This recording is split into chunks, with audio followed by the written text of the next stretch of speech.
welcome to another Talk to the Doc, and I have someone pretty amazing with me this evening, and he is my husband, Rob Robinson, and our topic today is marriage and raising a champion and the difficulties of doing that, and then what kind of we faced as we raised and now minister to and love on an adult champion, which makes things a whole lot different. But we want to share with you just kind of the trials and tribulations that we have come through.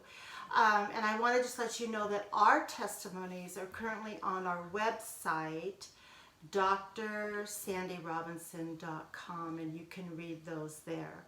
But I want to introduce my husband to you. You may not know that he is a big deal.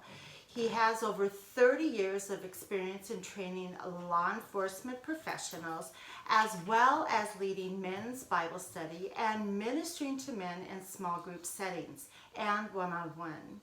He's a member of the Crisis Care Ministry at Lakewood Church, and he is also a graduate of a small group facilitator for Maximize Manhood, which is a fabulous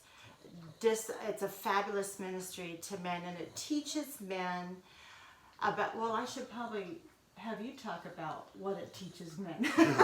What it is a 1-year discipleship program, teaching men what it means to be not only the head of their household, but specifically the spiritual head of their household, and what all that encompasses in regards to being a good husband, being a good father, communication, sex, money, just every aspect of what it truly means to be the head of their household. And it's a program through the Christian Men's Network. That's at christianmensnetwork.org.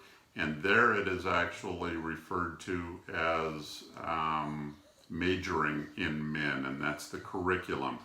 Our church refers to it as Maximize Manhood, which is the first book in the curriculum.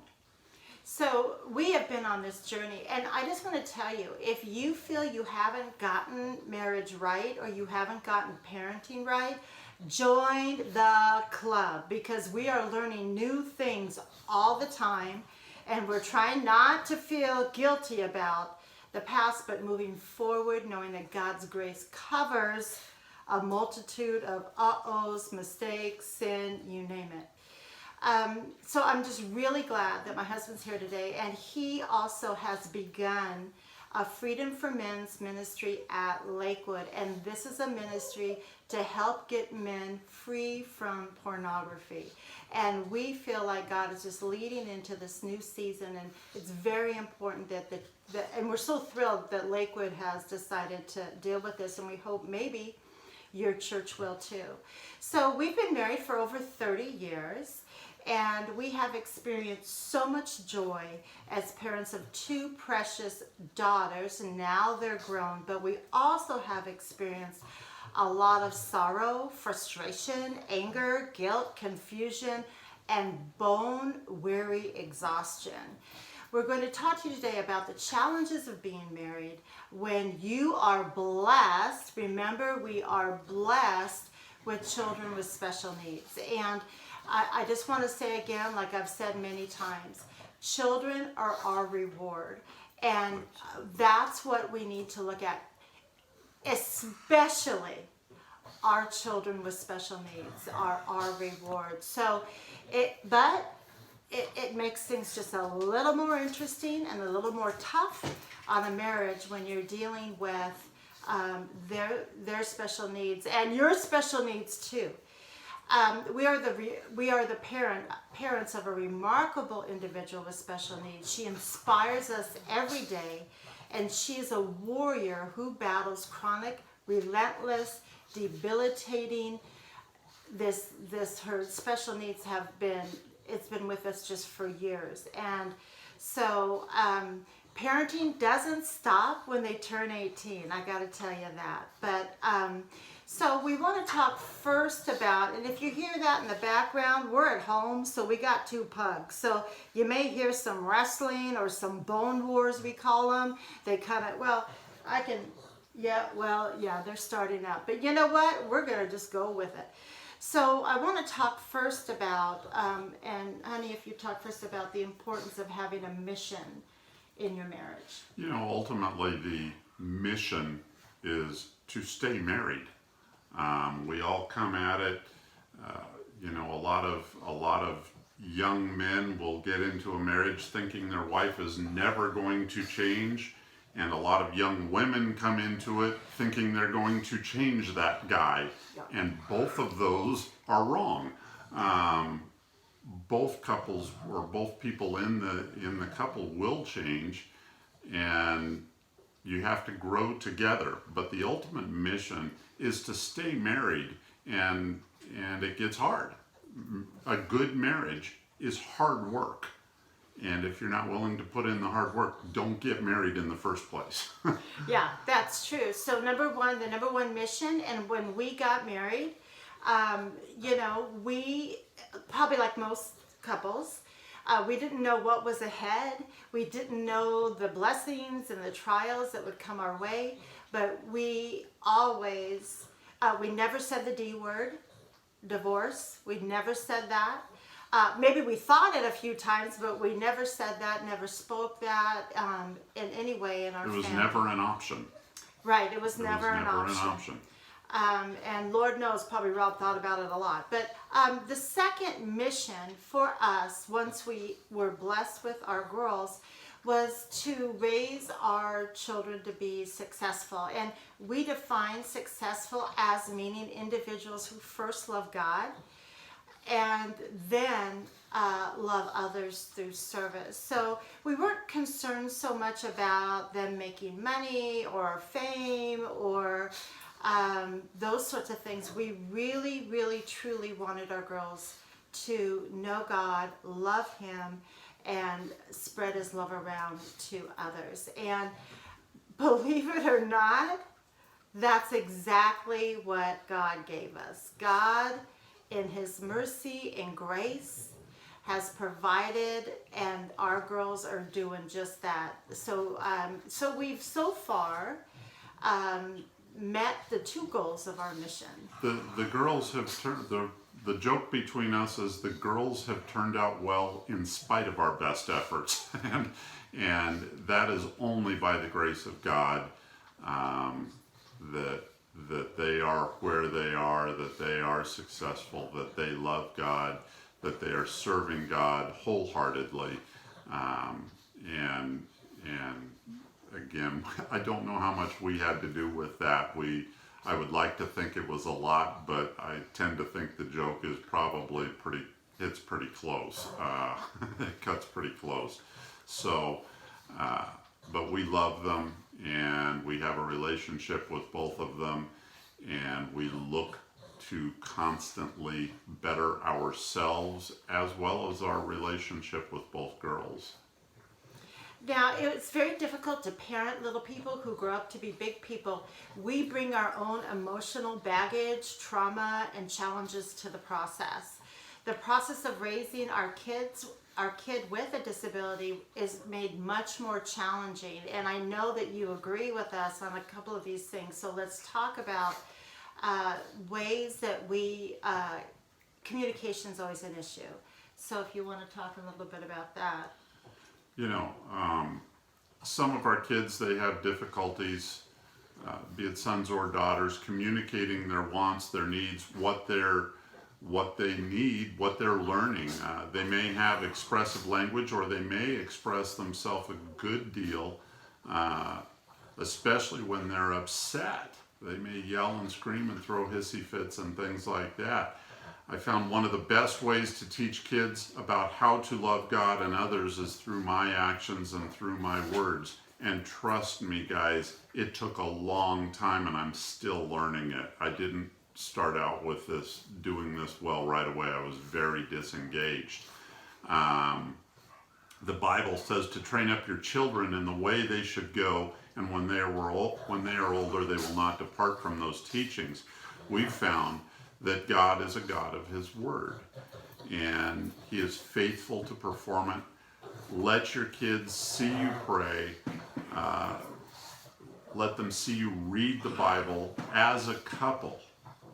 This is something that we've actually only just started doing, is praying together at the beginning of the day, and it has grown our intimacy, not necessarily from a sexual standpoint, but we just read each other a little bit better having said those prayers in the morning. And a lot of couples, I know a lot of couples, most probably don't, you probably aren't praying with your spouse except maybe over dinner or something. And it needs to be a daily thing that starts in the morning, that you take, even if it's 30 seconds or 5 minutes, whatever time you can afford, hold hands, and guys, pray with, for, and over your wife, and it will build an intimacy that's incredible.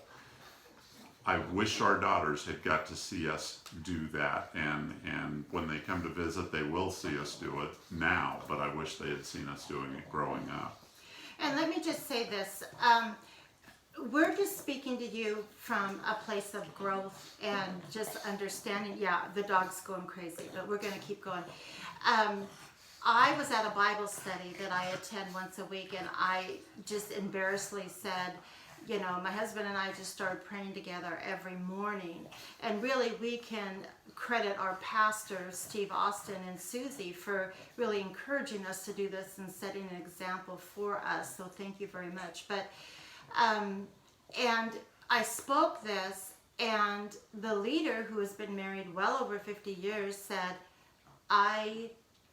we've never done that. And another woman who I feel like she's so wise, and she's older than I am, been married a lot longer, and she said as well, I'm waiting for the day when we do this. And I thought, my goodness. So if we can give you any, like one little pearl of wisdom, begin praying with your spouse in the morning. Let the kids see it. You know, it doesn't have to be a big old prayer. Hey, okay, I got one for you.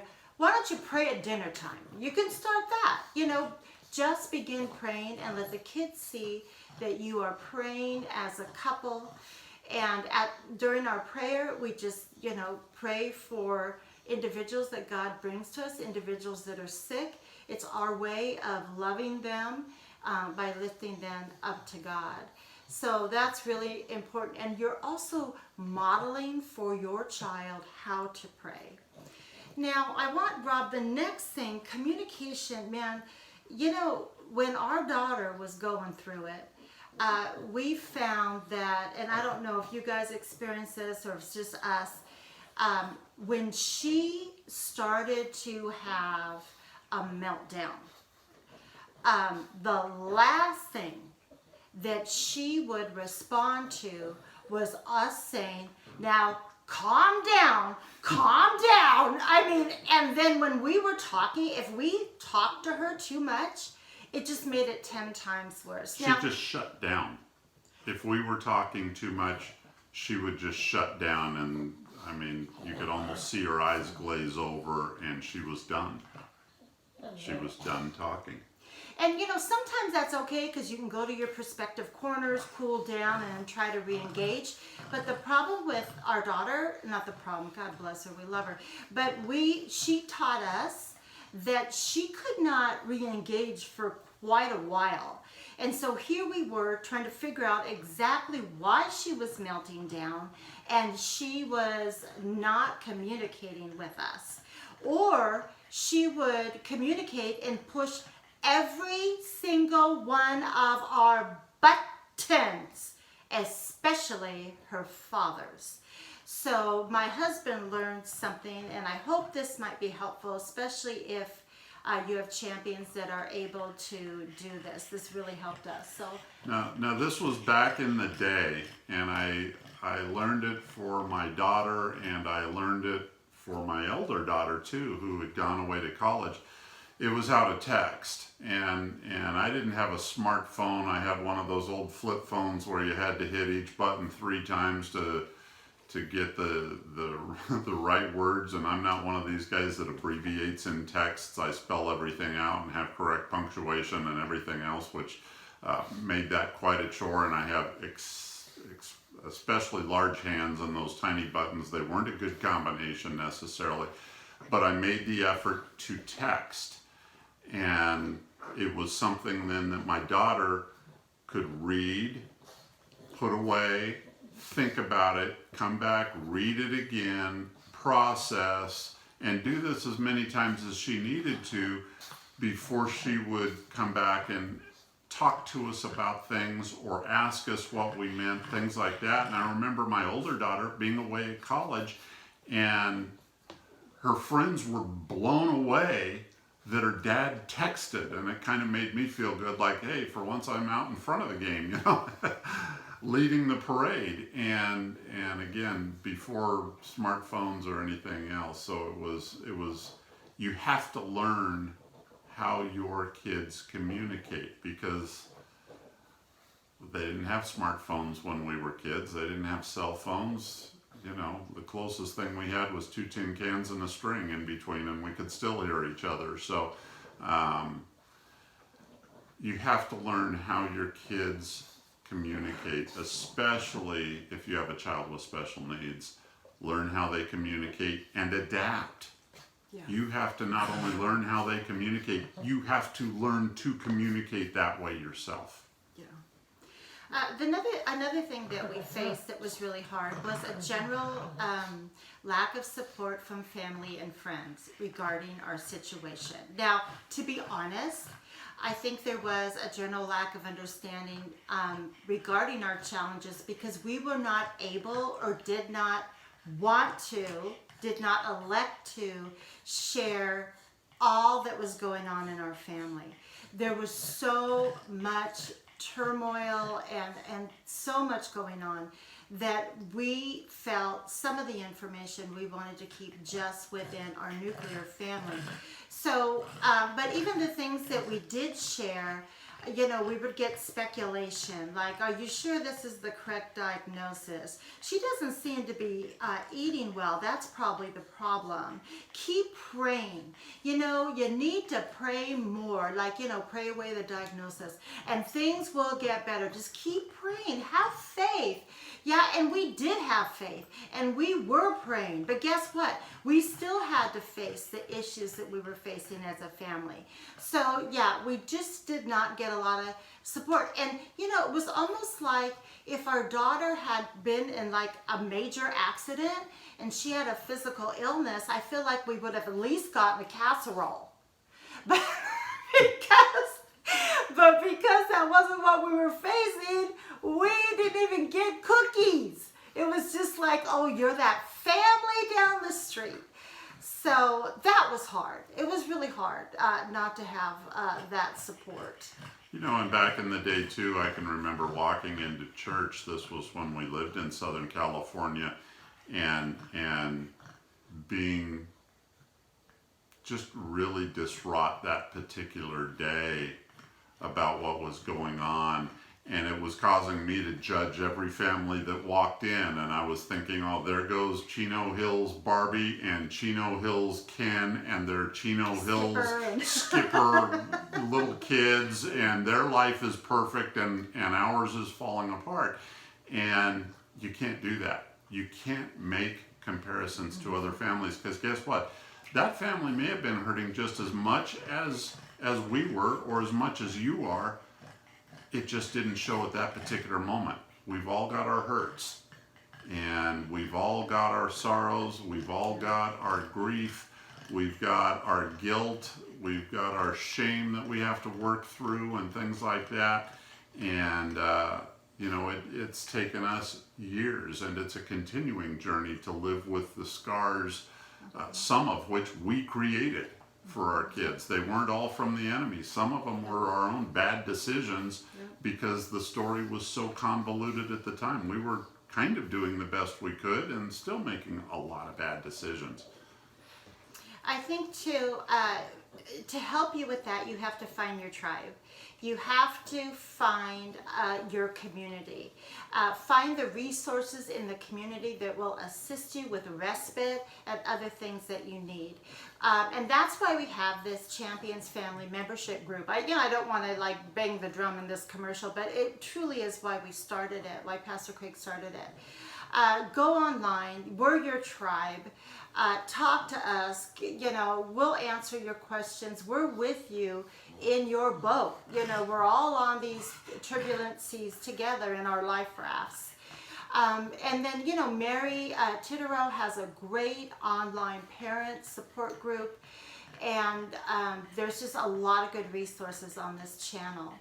But it's kind of interesting. If you look around, you will find support, and it comes in kind of the strangest places. So I want Rob to talk about where he found support, which really was interesting. We weren't looking for it. I was fortunate in that when I was with the Los Angeles County Sheriff's Department, the last half of my career, I was in a very small, very specialized unit.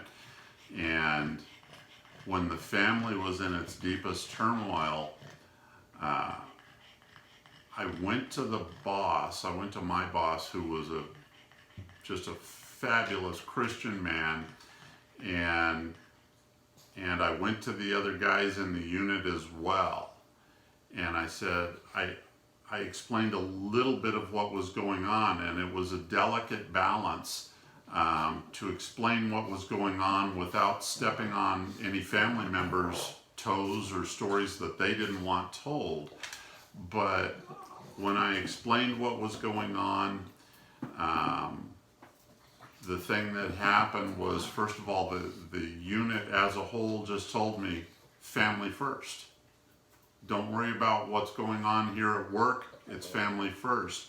And my boss was kind enough to where he said, hey, if you get a call and you have to go, just go. And if you can call me, either tell one of the other guys or call me, let me know you're leaving. We'll work out your time slip later on. And even with that, he would let it ride a couple of hours, and then he'd a lot of the time give me a call on my phone and say, just calling to check on you. Not when are you coming back or anything else, or will you be here later today? It's just, how are you? And then even when when I would get back to work, be it later that day or the next day or the day after that, whenever it was, I would submit a time off slip for the time that I was gone, and inevitably that time slip would come back as denied. And it was a small little thing he could do. It was obviously against the department's rules, but he would come back, deny me the time that I had already taken. And so I wasn't burning any time a lot of the time. Now that's something that, of course, he knew I wasn't going to abuse that and take off and go to the beach or something like that. It was always a family emergency. But, what a gift that was, and I will remember that until I'm no longer here. Yeah, and so I think, even though people don't understand, there are people that are willing to walk your sidelines. They can't walk your race, but they can walk your sidelines. You just have to look for them, talk to them. And, when you talk to, that's another thing that's really important. Once again, we felt like we couldn't share all our story, that we could just share a part of it. And that's okay. And I feel like we need to honor everybody in the family, in the unit. And if that's you, don't ever feel like you have to share everything. But just share, hey, we're going through this. It's really difficult. And ask for help. Ask for help. A lot of us don't want to because we're like embarrassed and feel like we should have had this all together, and we don't. But I feel like if you don't ask for help, then you're not going to get the help. So seek out your tribe. Get the information and the resources you need, and ask for help when you need it. And you'd be surprised who shows up. I think another thing that we deal with in marriage and family is that we judge ourselves. We spend a great deal of time beating ourselves up over what we should have done. And, I feel guilty because I was dealing with my own mental health journey while we were trying to raise our kids, and that wasn't helpful. I felt inadequate to help her. I came up short. I felt guilt and shame. But those emotions are not from our great, wonderful God. He is a merciful God. He's a God of love, mercy, kindness, and wisdom, and He is unfailing. So guilt and shame are not in His vocabulary for you. So put those aside because they're useless emotions. Look to your Father, and He will give you wisdom, and let His love wash over you. But please stop judging yourself for the mistakes you made in the past and the mistakes you made 5 minutes ago. Take a look at what's going on, accept what you did, apologize if you need to, stay in the moment, and seek good counsel and move on, and don't make that same mistake again.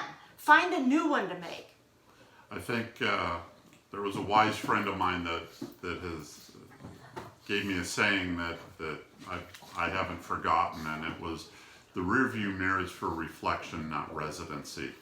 And when we're busy looking at our mistakes, our sins, our shame, our guilt, and trust me, I was wrapped up in that for years. How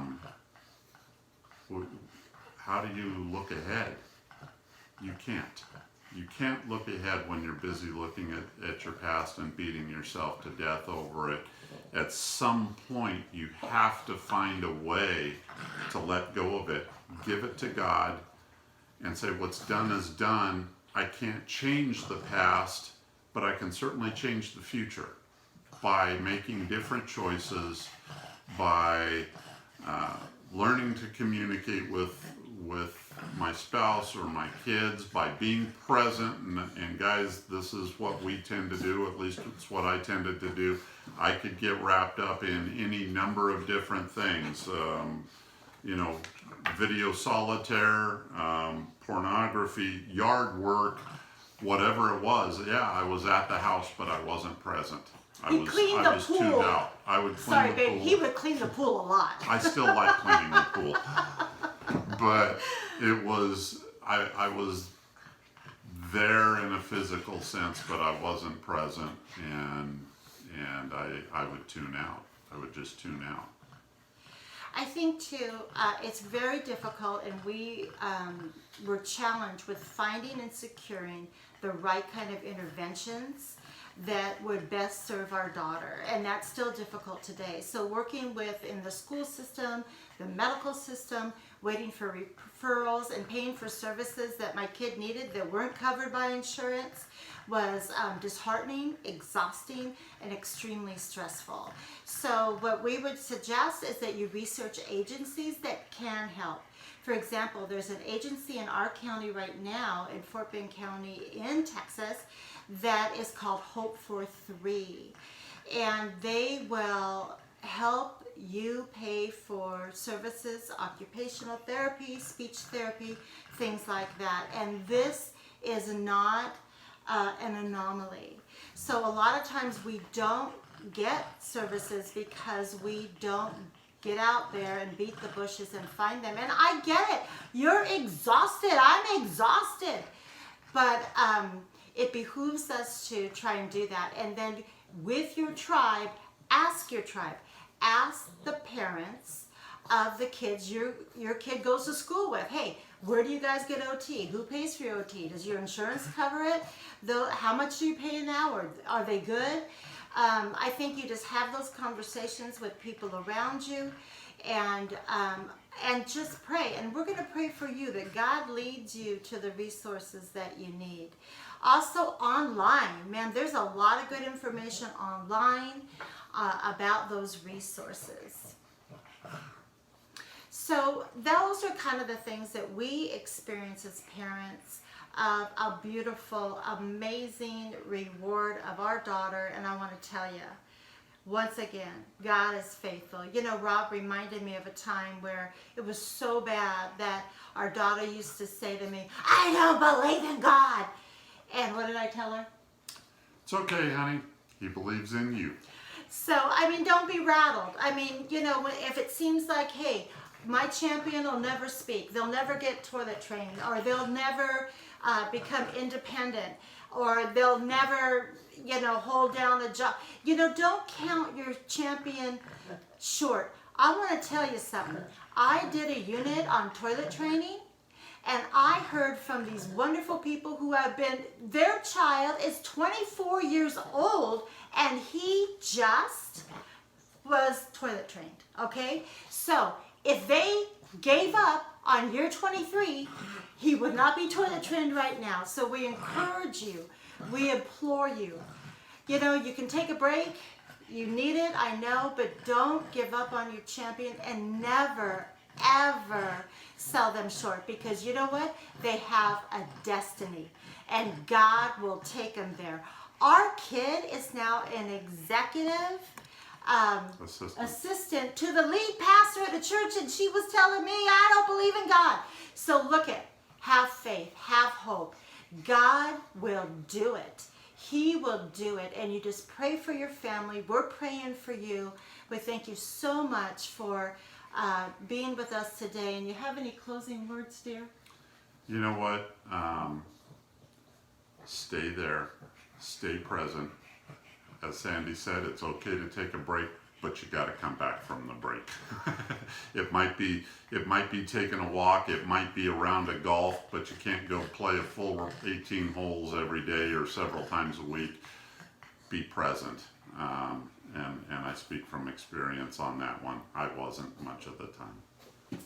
Well, I think, you know, I hope this helped you today.